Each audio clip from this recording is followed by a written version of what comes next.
일본이 우리나라에 대해 수출 규제에 나선 지 내일로 딱 2년이 됩니다. 그동안 소재와 부품, 장비, 이른바 소부장 국산화의 중요성을 절감하게 되면서 오히려 우리에겐 위기가 기회가 됐다는 평가까지 나오고 있습니다. 다만 아직까지 첨단 소재와 장비 분야는 일본에 대한 의존도가 높다는 지적도 있습니다. 그럼 도쿄 연결해서 일본 상황 알아보겠습니다.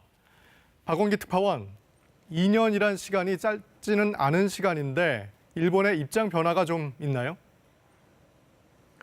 네, 한마디로 요지부동, 변한 게 아무것도 없습니다. 일본은 당시 우리 핵심 산업인 반도체 디스플레이 산업을 겨냥해 일본 업체가 만든 핵심 소재 3종류의 수출을 규제하는 조처를 내렸는데요. 지금도 일본 업체는 경제산업성의 특별 허가를 받아야만 한국에 이 소재들을 수출할 수 있습니다. 또 전략물자의 수출 절차를 간소화해주는 이른바 백색 국가 명단에서도 여전히 한국은 제외돼 있는 상태입니다. 우리 정부는 수출 규제 철회를 촉구해도 일본이 듣지 않자 이 사안을 1년 전 세계무역기구 WTO로 가져갔습니다. 하지만 일본 정부는 오히려 한국의 WTO 제소를 철회하라고 지금도 요구하고 있는데요. 양측 대화가 지리멸렬해진 상황에서 공은 WTO로 넘어갔습니다. 재판에 비유하면 재판부는 설치가 됐는데 판사는 누구로 할 건지 아직 결정이 안 난 단계여서 최종 결론까지는 꽤 시일이 걸릴 것으로 예상됩니다.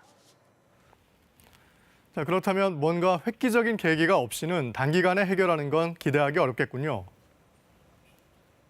네, 그렇습니다. 당시에 애초 일본의 수출 규제 자체가 우리 대법원의 일제 강제징용 배상 판결에 대한 보복 차원에서 이뤄졌다는 분석이 지배적이었는데요.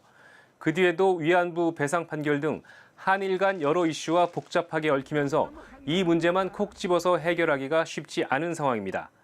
그나마 우리 산업의 급소를 공략한 일본의 의도가 크게 효과를 보지는 못했다는 게 한일 양국 내부의 대체적인 평가인데요.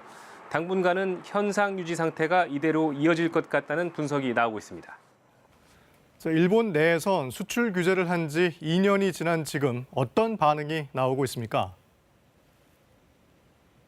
네, 일본 내부에서도 수출 규제가 과연 무엇을 위한 조치였냐며 복잡한 심정으로 바라보는 시선들이 있는데요. 일본 업체의 수출을 자국 정부가 규제하다 보니 우선 해당 업체가 수익 악화로 고전하기도 했고요. 아예 짐을 싸서 한국으로 넘어가 인천, 충남 등지에서 생산 활동을 하는 일본 기업이 늘고 있기 때문입니다. 일본 언론은 지난달 한국 정부가 발표한 K-반도체 전략에도 주목하고 있는데요. 소재, 부품, 장비 분야에서 일본의 의존도를 크게 떨어뜨리려는 의도가 엿보인다는 분석도 나왔습니다. 한국의 기술 자립에 오히려 힘을 실어줬다는 평가도 함께 나오고 있고요. 무역 통계에서 보듯 한국과 일본 간의 반도체 산업 상호 의존은 계속되고 있다는 설명도 나오고 있습니다. 지금까지 도쿄에서 전해드렸습니다.